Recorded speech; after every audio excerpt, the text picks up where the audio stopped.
ਏਕ ਓੰਕਾਰ ਸਤਨਾਮ ਕਰਤਾ ਪੁਰਖ ਨਿਰਭਉ ਨਿਰਵੈਰ ਅਕਾਲ ਮੂਰਤ ਅਜੂਨੀ ਸਹਿਭੰਗ ਗੁਰ ਪ੍ਰਸਾਦ।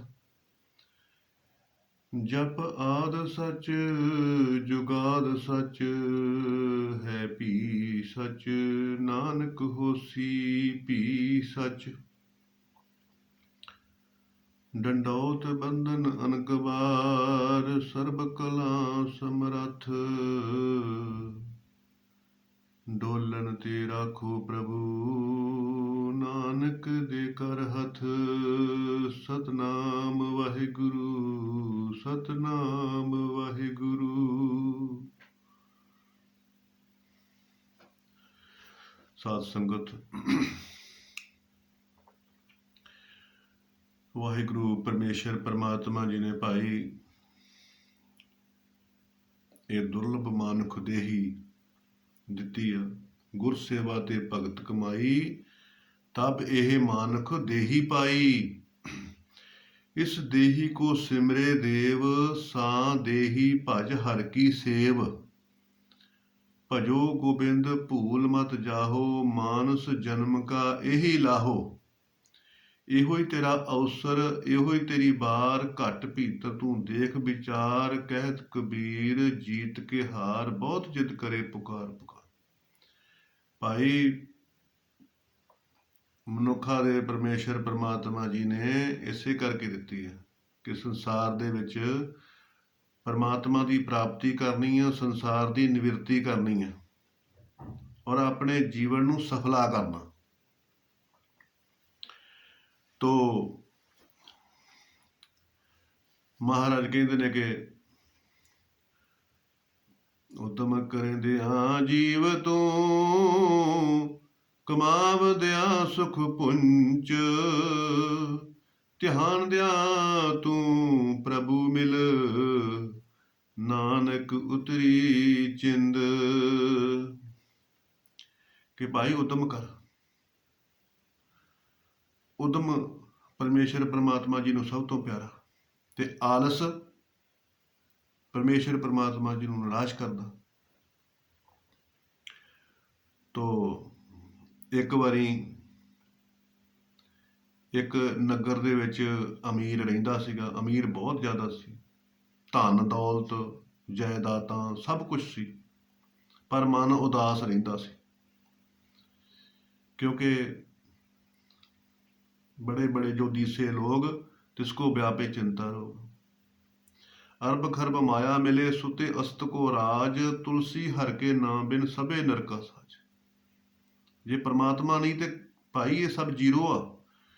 जे वाहिगुरु परमात्मा जी मुख आ ते तां ही सफल है। हुण मन उदास रहिंदा ते एक दिन उस अमीर ने सुनिया कि फलाने नगर दे विच संत आए। उत्थे संत ने ते सोचण लगा कि चलो संतां पास चलदा ते उन्हां नूं जाके दसदा कि महाराज मैं उदास बड़ा ते उन्हां दे कोल मैं सिद्धि लैके आउणा।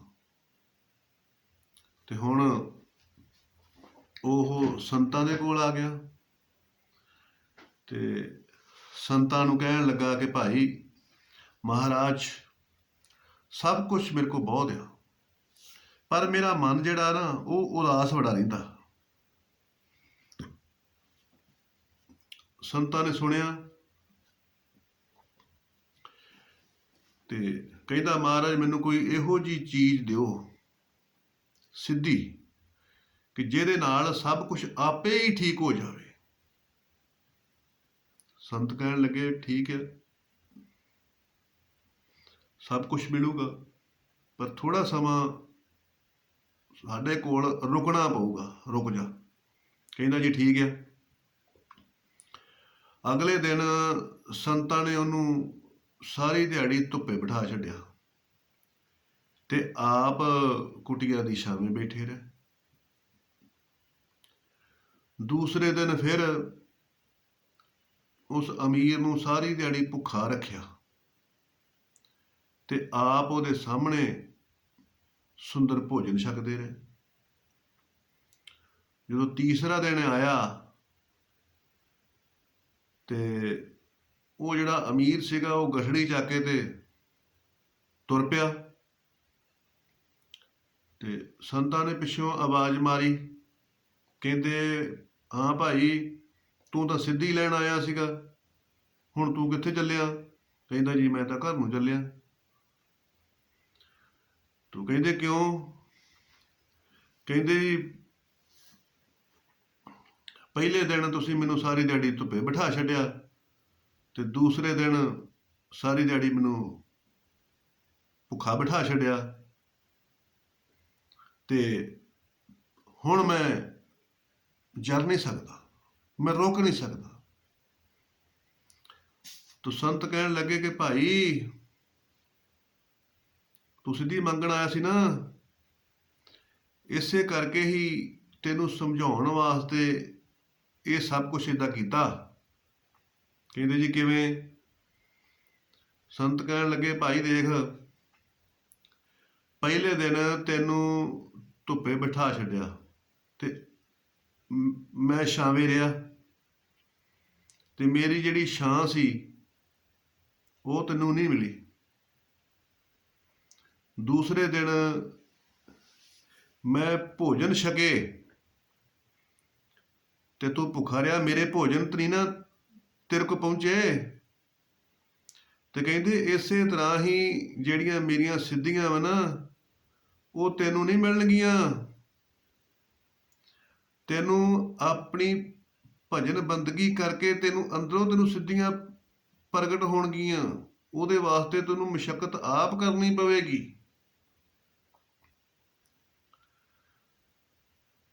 ਤੇ ਉਹ ਫਿਰ ਚਰਨਾਂ ਤੇ ਢਹਿ ਪਿਆ ਕਿ ਮਹਾਰਾਜ ਤੁਸੀਂ ਧੰਨ ਆ।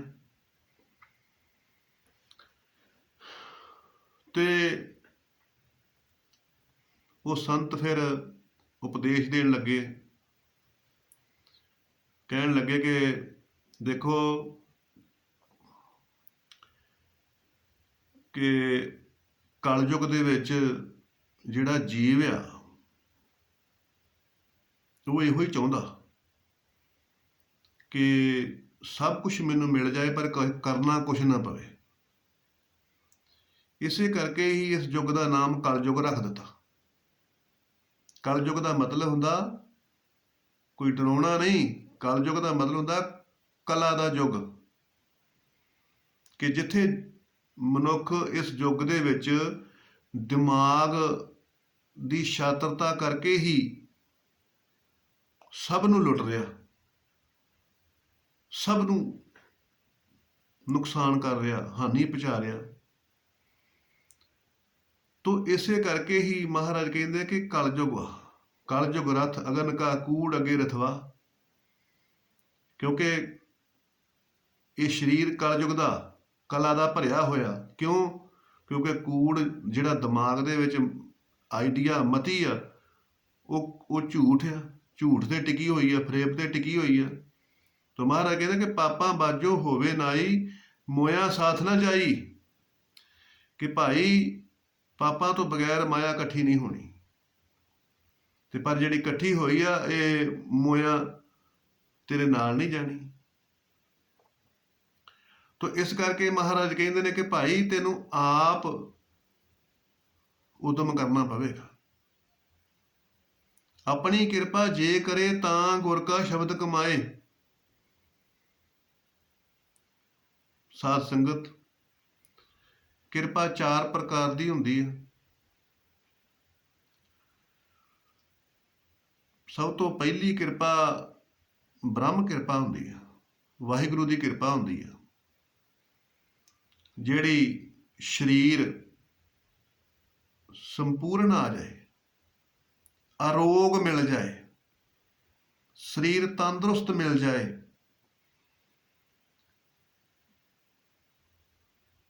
ਇਹ ਹੈ ਪਰਮਾਤਮਾ ਦੀ ਸਭ ਤੋਂ ਪਹਿਲੀ ਕਿਰਪਾ, ਬ੍ਰਹਮ ਕਿਰਪਾ। ਜੀ ਦੂਸਰੀ ਕਿਰਪਾ ਗੁਰੂ ਕਿਰਪਾ ਹੁੰਦੀ ਹੈ। ਸ਼ਬਦ ਅਭਿਆਸ ਕਰਨ ਵਾਸਤੇ ਕੋਲ ਹੋਵੇ।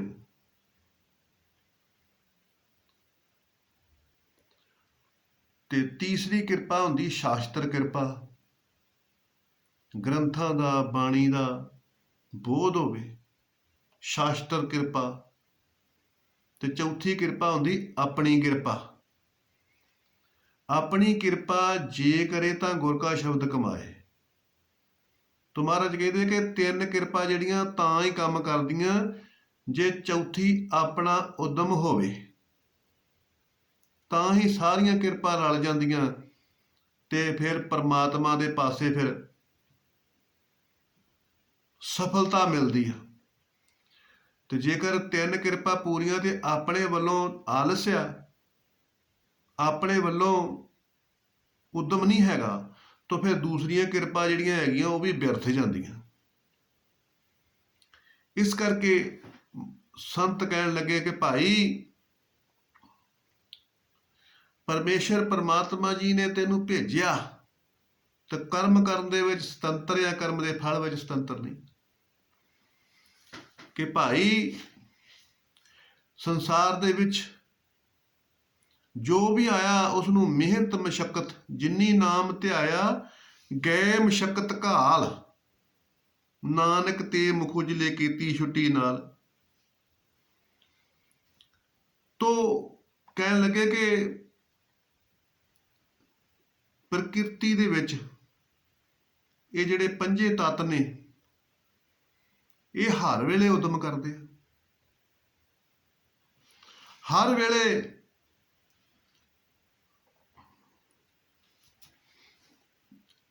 ਅਗਨੀ ਉੱਪਰ ਜਾਂਦੀ ਹੈ, ਬੱਦਲ ਬਣਾਉਂਦੀ ਹੈ।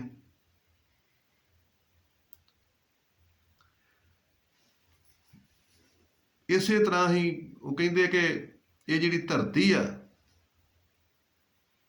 ਇਹ ਵੀ ਆਕਾਸ਼ ਦੇ ਵਿੱਚ ਘੁੰਮਦੀ ਆ, ਤਾਂ ਦਿਨ ਤੇ ਰਾਤ ਦਾ ਦਰਸ਼ਨ ਹੁੰਦਾ,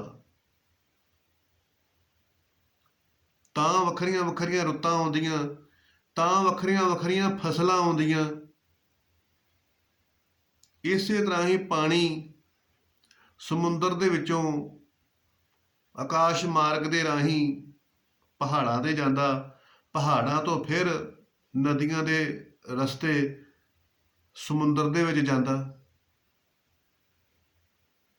ਤੋ ਮਹਾਰਾਜ ਕਹਿੰਦੇ ਕਿ ਦੇਖ ਭਾਈ ਇਹ ਉਦਮ ਕਰਦੇ ਆ, ਕਿਸੇ ਵੇਲੇ ਵੀ ਆਲਸ ਨਹੀਂ ਕਰਦੇ, ਰੁਕਦੇ ਨਹੀਂ, ਕਦੀ ਨਦੀਆਂ ਨਹੀਂ ਰੁਕਦੀਆਂ, ਕਦੀ ਹਵਾ ਨਹੀਂ ਰੁਕਦੀ। ਤੋ ਕਹਿੰਦੇ ਇਸੇ ਤਰ੍ਹਾਂ ਹੀ ਹਵਾ ਇਹ ਵੀ ਭਾਈ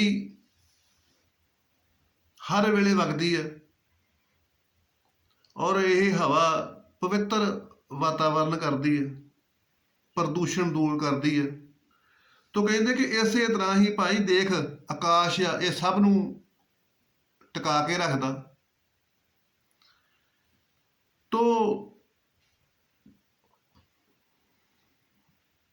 ਪੰਜੇ ਤੱਤ ਇਹ ਹਰ ਵੇਲੇ ਚਲਾਏਮਾਨ ਆ, ਤਾਂ ਹੀ ਇਹ ਪਵਿੱਤਰ ਆ। ਜੇ ਰੁਕ ਜਾਣ ਤੇ ਸਾਰੇ ਮੈਲੇ ਹੋ ਜਾਣ। ਇਸੇ ਕਰਕੇ ਇਹਨਾਂ ਦੀ ਹਸਤੀ ਆ। ਤੋ ਕਹਿਣ ਲੱਗੇ ਕਿ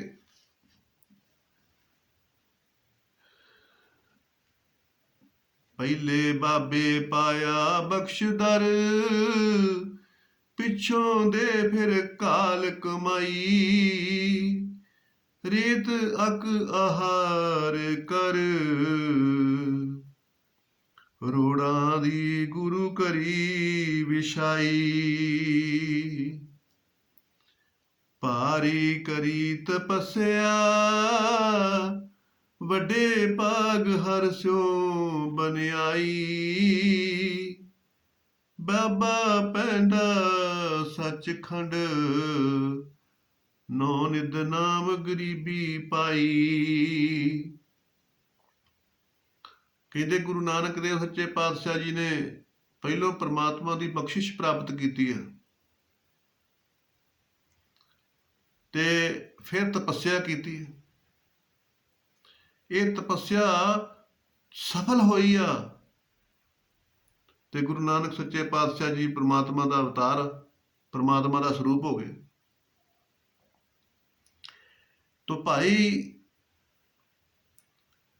ਇਸੇ ਤਰ੍ਹਾਂ ਹੀ ਜੀਵ ਜਿਹੜੇ ਤਰ ਗਏ ਨੇ ਸੰਸਾਰ ਤੋਂ, ਭਗਤੀ ਕਰਕੇ, ਨਾਮ ਜਪ ਕੇ, ਸੇਵਾ ਕਰਕੇ, ਸਿਮਰਨ ਕਰਕੇ ਜਿਹੜੇ ਤਰ ਗਏ ਨੇ, ਉਹਨਾਂ ਦਾ ਤੈਨੂੰ ਕੀ ਫਾਇਦਾ ਹੋਵੇਗਾ? ਤੈਨੂੰ ਤੇ ਕੋਈ ਫਾਇਦਾ ਨਹੀਂ ਹੋਵੇਗਾ। ਫਾਇਦਾ ਇਹੋ ਹੀ ਆ ਕਿ ਉਹਨਾਂ ਦੇ ਨਕਸ਼ਿਆਂ ਦੇ ਉੱਤੇ ਚੱਲ ਕੇ, ਉਹਨਾਂ ਦੇ ਪੂਰਨਿਆਂ ਤੇ ਚੱਲ ਕੇ ਤੇ ਤੂੰ ਵੀ ਭਾਈ ਆਪਣੀ ਆਤਮਾ ਦੀ ਆਵਾਜ਼ ਪਛਾਣ। ਆਤਮਾ ਦੀ ਆਵਾਜ਼ ਪਛਾਣ। ਆਤਮਾ ਕੀ ਕਹਿ ਰਹੀ ਆ? ਧਾਰਨ ਇਤੀ ਧਰਮਾ।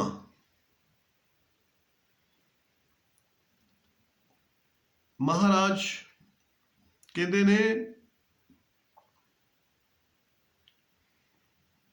ਕਿਵ ਸਚਿਆਰਾ ਹੋਈਏ, ਕਿਵ ਕੂੜੇ ਟੁੱਟੇ ਪਾਲ।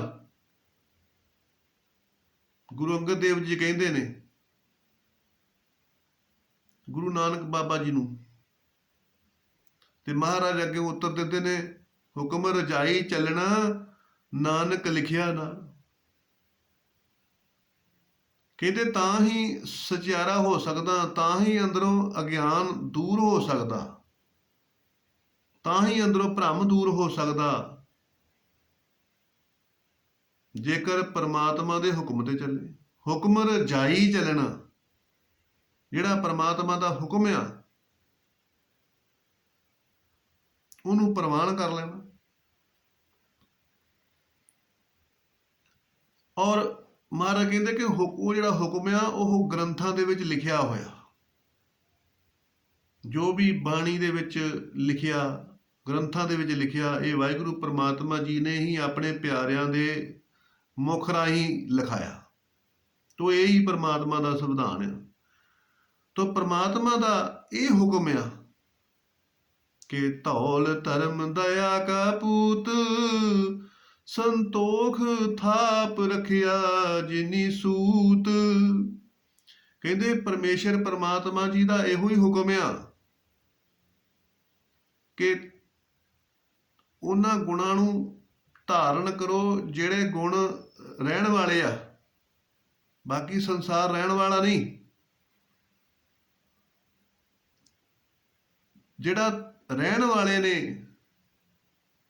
ਇਹਦਾ ਮਤਲਬ ਗੁਰੂ ਮਹਾਰਾਜ ਸੱਚੇ ਪਾਤਸ਼ਾਹ ਜੀ ਉਪਦੇਸ਼ ਦਿੰਦੇ ਨੇ ਸੰਤ ਜੀ ਕਿ ਧਾਰਨ ਇਤੀ ਧਰਮ, ਜਿਹੜੇ ਧਾਰਨ ਕਰਨੇ ਯੋਗ ਗੁਣ ਹੁੰਦੇ ਆ ਉਹ ਹੀ ਧਰਮ ਹੁੰਦਾ, ਤੇ ਉਹ ਹੀ ਰਹਿਣ ਵਾਲੇ ਹੁੰਦੇ ਆ। ਉਦੋਂ ਸੰਸਾਰ ਧਰਤੀ ਦੀ ਗੱਲ ਨਹੀਂ ਹੈਗੀ। ਇੱਥੇ ਉਪਦੇਸ਼ ਇਹ ਆ ਕਿ ਨਾਸ਼ਵਾਨ ਕੀ ਆ ਤੇ ਰਹਿਣ ਵਾਲਾ ਹੀ ਕੀ ਆ। ਹੁਣ ਦੇਖੋ, ਕ੍ਰੋਧ ਆ, ਕੋਈ ਕ੍ਰੋਧ ਨੂੰ ਧਾਰਨ ਕਰੇ ਤੇ 1 ਘੰਟੇ ਦੇ ਵਿੱਚ ਹੀ ਕ੍ਰੋਧ ਬੰਦੇ ਦੀ ਬਸ ਕਰਾ ਦਿੰਦਾ। 1 ਘੰਟੇ ਬਾਅਦ ਕ੍ਰੋਧ ਨੂੰ ਤਿਆਗਣਾ ਪਊਗਾ, ਨਹੀਂ ਤੇ ਕ੍ਰੋਧ ਜਿਹੜਾ ਉਹ ਸਰੀਰ ਦੀ ਹਾਨੀ ਕਰ ਦੂਗਾ। ਤੇ ਦੂਸਰੇ ਪਾਸੇ ਦਇਆ,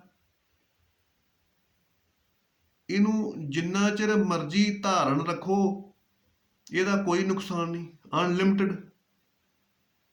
ਦਇਆ ਨੂੰ ਜਿੰਨਾ ਚਿਰ ਮਰਜ਼ੀ ਧਾਰਨ ਰੱਖੋ, ਜਿੰਨਾ ਜ਼ਿਆਦਾ ਧਾਰਨ ਰੱਖੇਗਾ ਓਨਾ ਹੀ ਜ਼ਿਆਦਾ ਇਹਨੂੰ ਆਨੰਦ ਆਏਗਾ, ਫਾਇਦਾ ਹੋਵੇਗਾ। ਤੋ ਇਹਦਾ ਮਤਲਬ ਇਹ ਆ ਕਿ ਕ੍ਰੋਧ ਨਾਸ਼ਵਾਨ ਆ, ਉਹ ਜ਼ਿਆਦਾ ਚਿਰ ਹਿਰਦੇ 'ਚ ਰੱਖਿਆ ਨਹੀਂ ਜਾ ਸਕਦਾ, ਤੇ ਜਿਹੜੀ ਦਇਆ ਵਾ ਉਹ ਜਿੰਨਾ ਚਿਰ ਮਰਜ਼ੀ ਰੱਖੋ ਉਹਦਾ ਸੁੱਖ ਵਾ। ਇਸ ਕਰਕੇ ਦਇਆ ਜਿਹੜੀ ਹੈਗੀ ਆ ਉਹ ਅਬਿਨਾਸ਼ੀ ਆ। ਤੋ ਜਿਹੜੇ ਚੰਗੇ ਗੁਣ ਹੁੰਦੇ ਨਾ, ਸ਼ੁਭ ਗੁਣ ਹੁੰਦੇ ਨੇ, ਸਤੋ ਗੁਣ ਹੁੰਦੇ ਨੇ, ਦਇਆ ਸੰਤੋਖ ਧੀਰਜ ਖਿਮਾ ਨਿਮਰਤਾ ਸਹਿਜ ਅਡੋਲਤਾ। ਇਹ ਗੁਣ ਜਿਹੜੇ ਹੁੰਦੇ ਨੇ ਇਹ ਰੱਖਣਯੋਗ ਹੁੰਦੇ ਨੇ, ਇਸ ਕਰਕੇ ਹੀ ਇਹ ਅਵਿਨਾਸ਼ੀ ਨੇ। ਤੇ ਜਿਹੜੇ ਦੁਰਗੁਣ ਆ, ਨਿੰਦਿਆ ਚੁਗਲੀ ਈਰਖਾ ਵਖਿਲੀ ਰਾਗ ਦਵੇਸ਼, ਇਹ ਹਿਰਦੇ 'ਚ ਜ਼ਿਆਦਾ ਚਿਰ ਨਹੀਂ ਟਿਕਾਏ ਜਾ ਸਕਦੇ, ਇਸ ਕਰਕੇ ਇਹਨਾਂ ਨੂੰ ਨਾਸ਼ਵੰਨ ਆਖਿਆ। ਤੋਂ ਸੰਤ ਉਪਦੇਸ਼ ਕਰਦੇ ਉਸ ਅਮੀਰ ਨੂੰ ਕਿ ਭਾਈ ਤੂੰ ਵੀ ਆਪਣੀ ਆਤਮਾ ਨੂੰ, ਆਤਮਾ ਦੀ ਆਵਾਜ਼ ਨੂੰ ਪਛਾਣ ਤੇ ਉਦਮ ਕਰਕੇ ਸੇਵਾ ਕਰ, ਸਿਮਰਨ ਕਰ, ਦਇਆ ਕਰ, ਪਰਉਪਕਾਰ ਕਰ, ਪੁੰਨ ਕਰ ਤੇ ਪਰਮਾਤਮਾ ਦਾ ਸਿਮਰਨ ਕਰ ਤੇ ਤੈਨੂੰ ਪਰਮਾਤਮਾ ਦੀ ਪ੍ਰਾਪਤੀ ਹੋ ਜਾਵੇਗੀ। ਤੇ ਪਰਮਾਤਮਾ ਦੀ ਪ੍ਰਾਪਤੀ ਹੋ ਗਈ ਤੇ ਮਾਨੋ ਸਭ ਕੁਝ ਹੀ ਪ੍ਰਾਪਤ ਹੋ ਗਿਆ। ਤੋ ਇਸ ਤਰ੍ਹਾਂ ਕਰਕੇ ਫਿਰ ਉਹ ਜਿਹੜਾ ਅਮੀਰ ਸੀਗਾ ਉਹ ਮਹਾਂਪੁਰਖਾਂ ਦੇ ਚਰਨਾਂ ਤੇ ਢਹਿ ਪਿਆ ਤੇ ਉਹ ਸਿਮਰਨ ਕਰਨ ਲੱਗ ਪਿਆ ਤੇ ਉਸਨੇ ਆਪਣਾ ਜੀਵਨ ਸਫਲਾ ਕਰ ਲਿਆ। ਇਸੇ ਤਰ੍ਹਾਂ ਭਾਈ ਜਿਹੜੇ ਪੰਜ ਤੱਤ ਨੇ ਇਹ ਵੀ ਨਿਰੰਤਰ ਨਿਰਵਿਘਨ ਹਰ ਵੇਲੇ ਉਹ ਉਦਮ ਕਰਦੇ ਨੇ, ਪਰਉਪਕਾਰ ਕਰਦੇ ਨੇ ਤੇ ਆਪਣੀ ਹੋਂਦ ਨੂੰ ਬਣਾ ਕੇ ਰੱਖਦੇ ਨੇ। ਇਸੇ ਤਰ੍ਹਾਂ ਤੂੰ ਵੀ ਜੀਵ ਹਰ ਵੇਲੇ ਉਦਮ ਕਰ, ਦਾਨ ਕਰ, ਸੇਵਾ ਕਰ, ਸਿਮਰਨ ਕਰ, ਪਰਉਪਕਾਰ ਕਰ, ਸੇਵਾ ਕਰ ਤੇ ਆਪਣਾ ਜੀਵਨ ਸਫਲਾ ਕਰ ਤੇ ਲੋਕ ਸੁਖੀਏ ਪਰਲੋਕ ਸੁਹੇਲੇ, ਨਾਨਕ ਹਰ ਪ੍ਰਭ ਆਪੇ ਮੇਲੇ। ਨਾਨਕ ਨਾਮ ਚੜ੍ਹਦੀ ਕਲਾ, ਤੇਰੇ ਭਾਣੇ ਸਰਬੱਤ ਦਾ ਭਲਾ। ਸਤਨਾਮ ਵਾਹਿਗੁਰੂ, ਸਤਨਾਮ ਵਾਹਿਗੁਰੂ।